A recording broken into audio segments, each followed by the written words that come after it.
Villagers, thank you for love and support. I appreciate you all.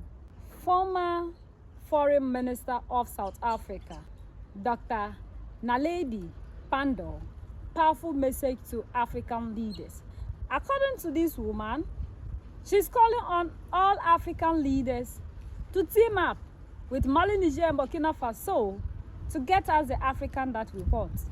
According to her, African leaders should move away from being resources rich but economically poor.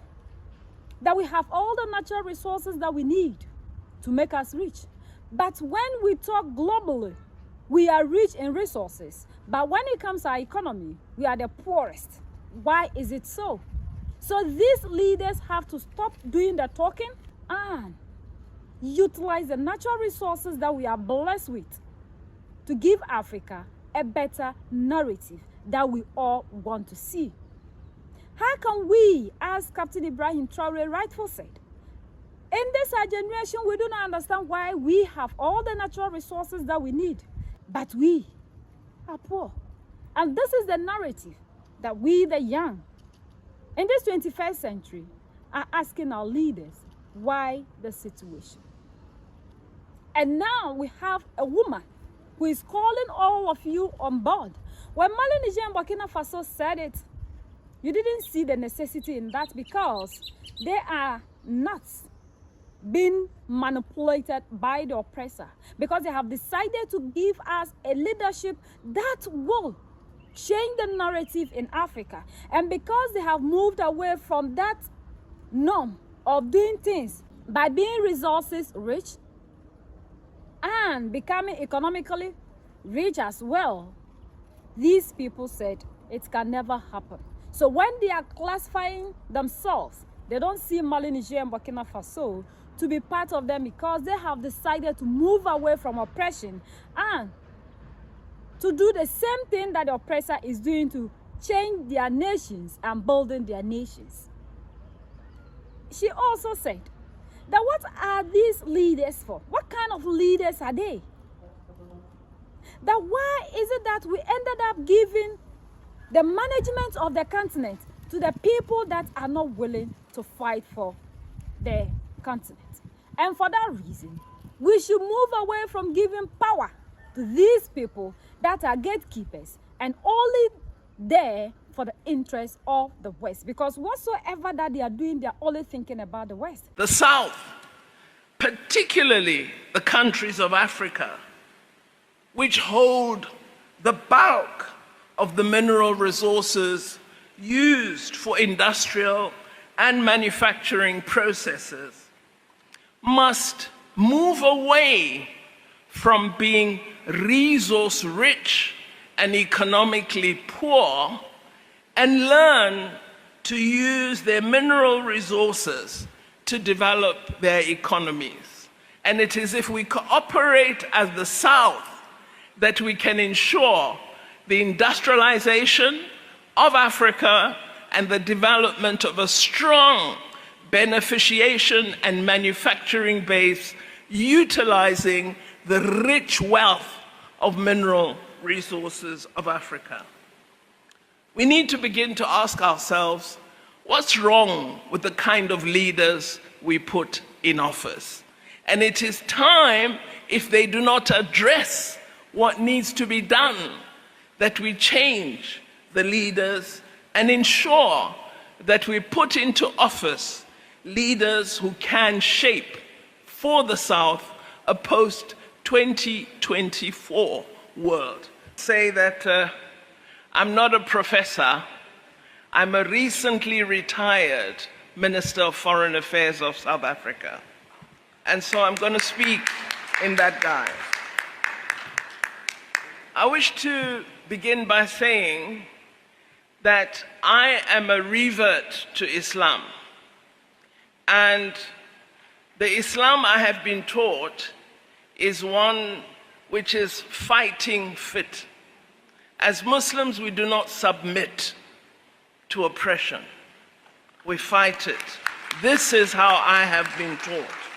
So I want to begin by saying that I think it's vital when we discuss global politics, that we do not appropriate a sanitized view of the West. If you look at a lot of the world's problems, there's a common denominator related to the chaotic and complex problems that we experience today. And that common denominator is Europe and the United States of America. Now, it may very well be that we do need to examine ourselves because there are fault lines in ourselves, in our countries, in our leaders, in our organizations. But as we examine ourselves, let us also look at the undercurrent of the role of intelligence organizations, of those two factors in much of our problematique. It is in Southern Africa where we had the CIA supporting the emergence of UNITA in Angola to fight the liberation movements so that we in South Africa should not defeat apartheid. It was in Mozambique that again, intelligence organizations from outside Africa came into Mozambique, created, financed, armed Renamo, not to fight the Mozambican freedom fighters, but to fight us, because for them, South Africa was a white island of privilege that they wanted to preserve, and they would do everything to ensure that they preserve that. So you are dealing with a very, very complex, evil enemy. And we in the world, if we are to understand how we engage with humanity, we must not sanitize the level of harm, the level of intention to cause you not to succeed. It's absolutely necessary that we understand that. Now, let me come to this interesting phrase that has been used very loosely in the past decade and much more in the past 5 years. And this is this expression of international rules-based order. We always ask the question, whose rules? Who's the referee? Because we understand that in global relations, the international rules are framed in terms of international law and international humanitarian law.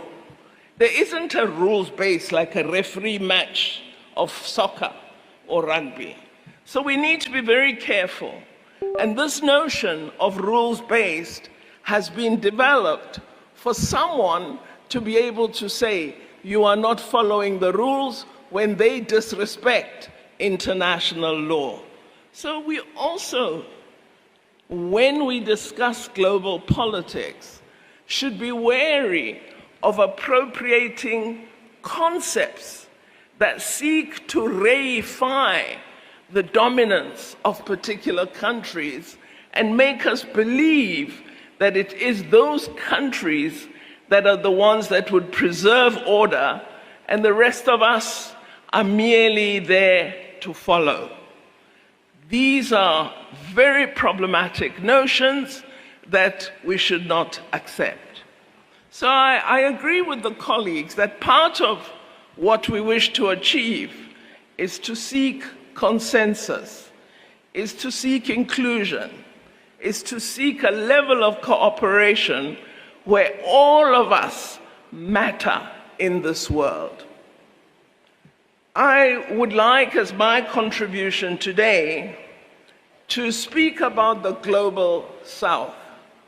Now, I know that we use the concept loosely because despite the notion that you are juxtaposing the South with the North, we don't have a coherent South nor is there necessarily a coherent North. You can see, for example, the response of some of the Balkan states in Europe with respect to the Russia-Ukraine war.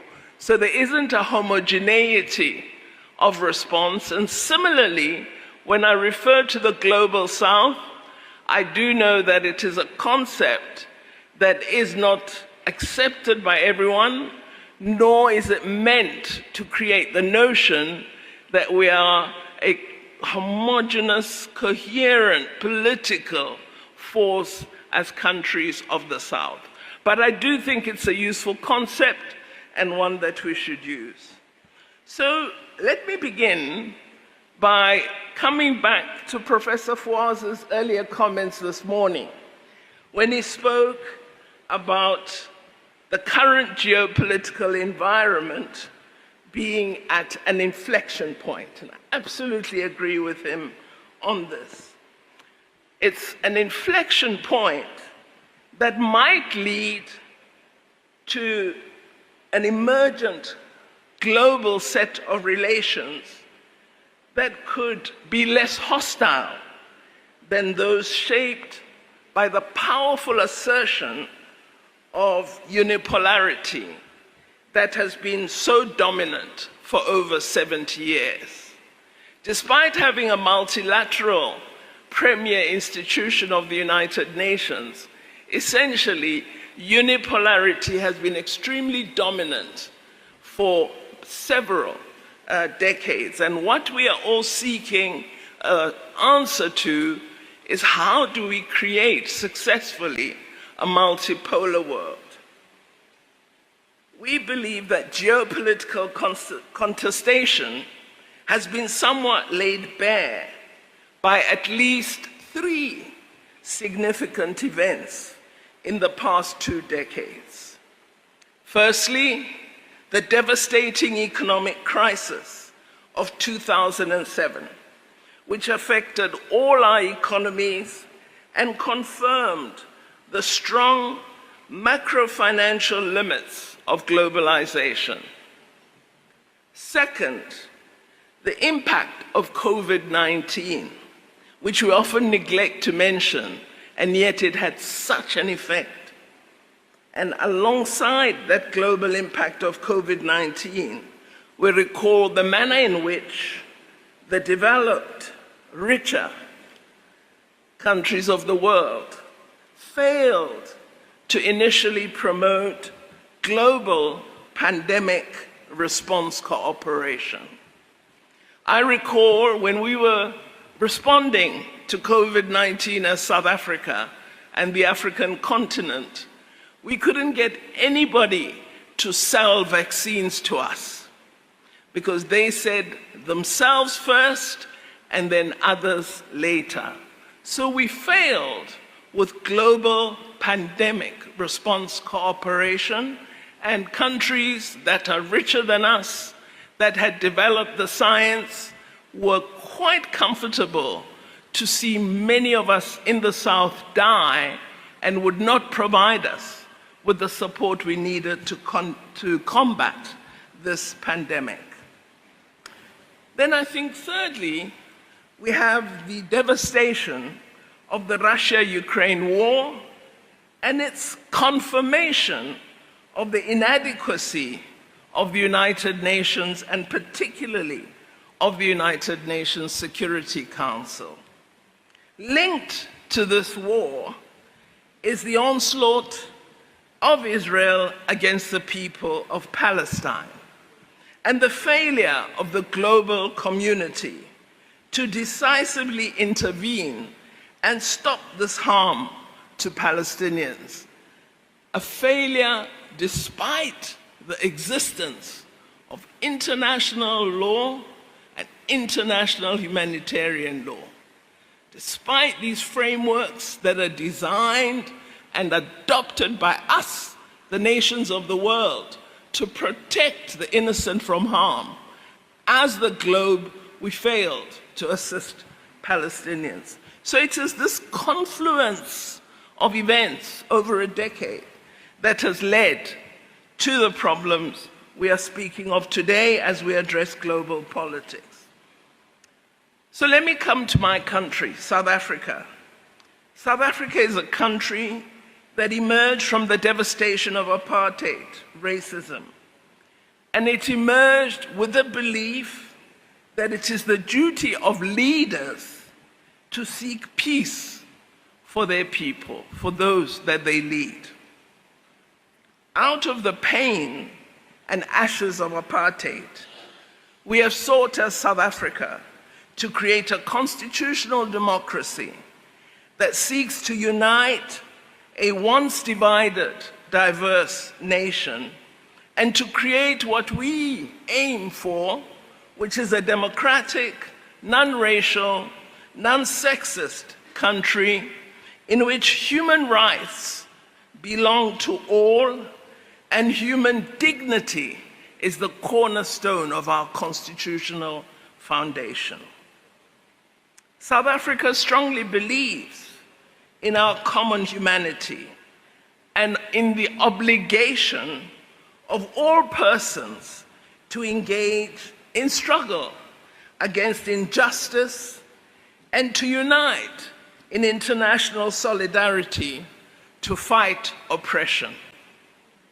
Our leaders went all over the world asking you, your leaders, civil organizations, Islamic organizations, Christian organizations, saying there's this evil called apartheid that we are fighting. Could you join us in solidarity in an international anti-apartheid movement? And in country after country, the people, not the leaders, the people said, we will join. Whatever way we can help, we will help. Even Yasser Arafat, under conditions of oppression, said as the Palestinian Liberation Organization, they will assist us in whatever way they can. This is why today, in international solidarity, we stand shoulder to shoulder with the people of Palestine.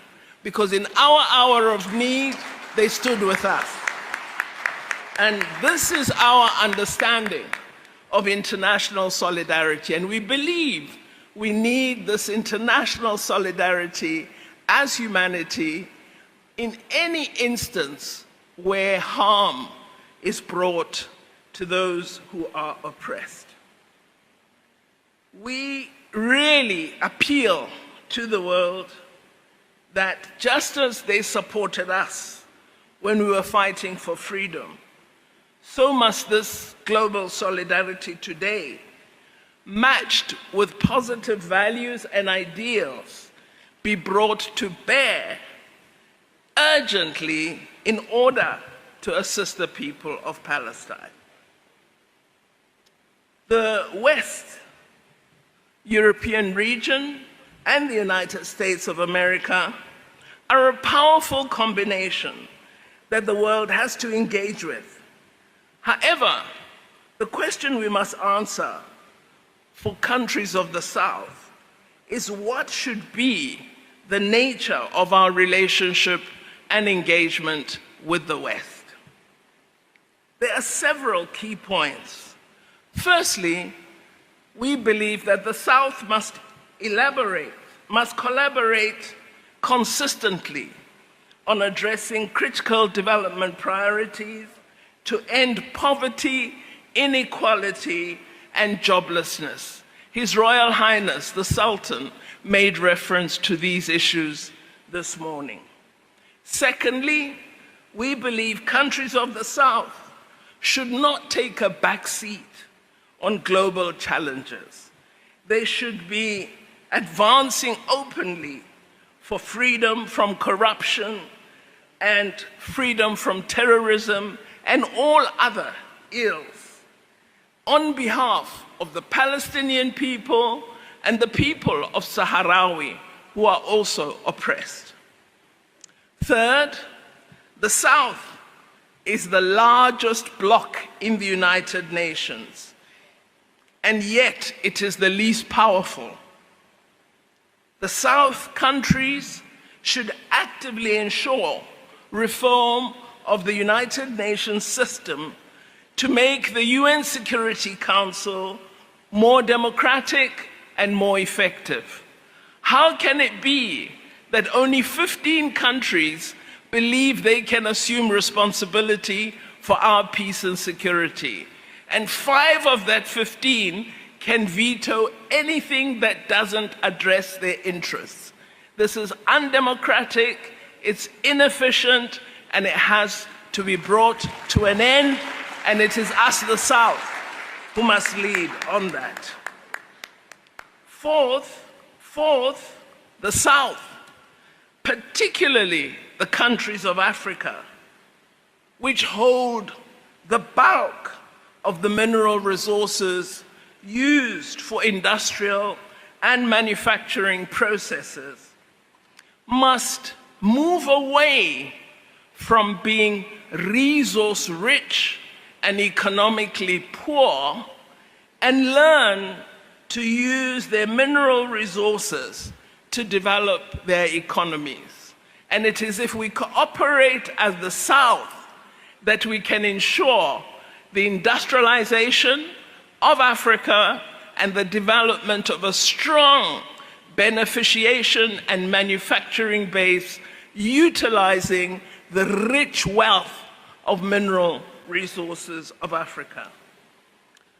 In conclusion, I believe that this global moment offers the South an opportunity to lead in shaping a more consensus-driven, inclusive, development-oriented world in which the South has genuine influence.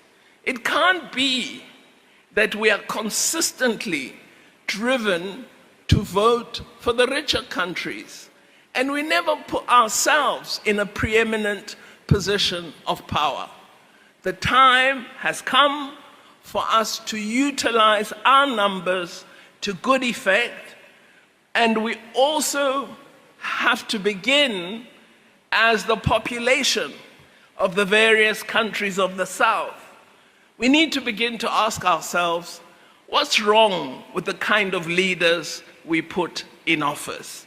And it is time, if they do not address what needs to be done, that we change the leaders and ensure that we put into office leaders who can shape for the South a post-2020. And she also went ahead to talk about how some people have kept some policies and rules and regulations in place in this world, and the rest of us must follow. Others are treated as if we are inferior, like the black people, that our voices are not heard. Just look at last year when they were talking about giving Africa a veto power. And they said, as for the seats, United States, the woman who spoke, the black woman who spoke for the United States said, we can only give Africa 2 permanent seats. But when we give Africa a veto power, right, you need to take South Africa, or you need to take Egypt, or you need to take Kenya. They will determine who will run for their seats. But yes, we do have influence. We'll express our views. We're going to vote, and we're going to show an interest in particular candidates over other candidates. But will the candidate that we are in favor of win? I don't know. Again, I will leave it to the Africans to determine who they will put on the ballot to run before the General Assembly. We will fight a fight for our own. They give us a steer we do not deserve, and we don't have the know-how to drive ourselves or drive the other people. Africa. We don't want to give up our veto power, and we do think if we expand that veto power across the board, it will make the council more dysfunctional. Checking before coming here, we've passed over 180 resolutions in the past 4 years. And these resolutions are passed with countries engaging with us to ensure that their priorities, their values are in those resolutions. So the council works despite the veto power. That we have to do away with that narrative. That some people will have to always sit somewhere and have a final say. Whatsoever that will happen on this earth, they have to come and assess it to tell us whether it is fit or not. Just like Maxwell in Zimbabwe, when he was able to discover a new technology to bring a wonderful thing that the world has never imagined into existence. And America have to send people down to Zimbabwe to come and take whatsoever that it is, take it to wherever they came from, to go and assess it. And before the car was launched, these people have to give approval on that. That all these things must come to an end and have leaders who will champion the cause of Africa so that we will be represented well. She also talked about how we allow ourselves to be used against ourselves, like she used the case of South Africa when they were fighting against apartheid and for their freedom. These people have to bring other African countries to fight against South Africa from getting their freedom that they deserve. Just like we are seeing happen in Congo right now, the other African nations have allowed themselves to be used by the West to fight Congo so that Congo will never know peace, for them to keep carrying their natural resources away. And this thing we are calling on all Africans, and we have been saying that we have to stop allowing ourselves to be used against ourselves. It is high time we stand together to fight as a people for our freedom, because there is nobody that will give us the freedom like Captain Ibrahim Traore rightfully said. We have to fight for it. But if we keep dividing ourselves and allowing ourselves to be used by the West to always oppress us, then it's going to be something. And she said, we don't have to accept oppression. Like our freedom fighters always say, oppression is something all Africans have to fight against, because it's because of this oppression that we've allowed ourselves to, is why these people always treat Africans inferior. And she used COVID-19 also as an example when it happened, and we were crying here in Africa for them to give us vaccines. They were telling us they have to see to their people first. The people of these Western countries must be catered for. So whatsoever that will happen to us in Africa, they don't care. So nobody will ever have time for we the blacks if we the blacks do not rise up to fight for our own selves. And this is why we are calling on our leaders every blessed day to stand up and fight this kind of system. She talked about Russia-Ukraine war and the Palestine. They were busy giving weapons and supporting all the aid to Ukraine to fight Russia, while the Palestinians were also dying. And that this is a system that we don't have to all allow. It's not acceptable that these people find some people, group of people, to be classified as the best and the highest among the other race. And it is we, the other race, that have also allowed ourselves to be subjected to that kind of inhumane treatment from these people. How can you be resources rich, yet economically you are poor?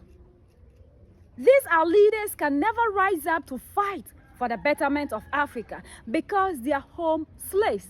And they think that with all the things that they get from the West, and they have also succeeded in allowing them beautifully to keep their things in the West. And this is very beautiful because one, this asset, you can enjoy it forever and ever. Neither can you bring it back, this asset, to Africa. And when you are no more, they can take this asset. Even as you are there, anytime you do anything they do not want, they will still take this asset from you. So you were thinking that you were doing something against your people in Africa, thinking you are causing us harm. By the end of the day, what do we see?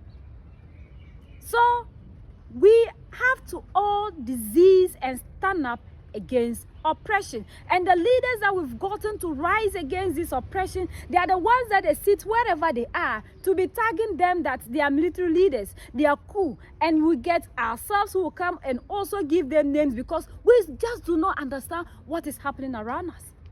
They have reason to say no to oppression, and they've realized that democracy is another tool that the West is using to exploit Africa. When they were living and we thought they gave us freedom, they never did. And that was why they have to keep systems that will keep working for them. So even if they are not here, the systems that they have left behind is still doing what they want for decades. And our leaders are not willing to fight this. And we, the youth, we have also realized, especially Mali, Niger, and Burkina Faso came to open our eyes for us to know and see what democracy is really about. They have exposed democracy, and now we've understood that democracy was never meant for we Africans. And that is why we've practiced democracy for decades and we have never moved ahead. But let's look at Guinea and Gabon. These two countries are also military rulers.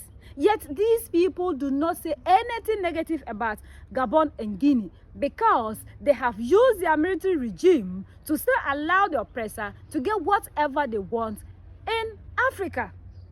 So it is clearly that anybody that will rise to fight for freedom, will fight against oppression, are the ones that they always start to be the bad ones. If not, is it not the same coup that Guinea and Gabon did just as Mali, Niger, and Burkina Faso? So why is it that other coup leaders are good?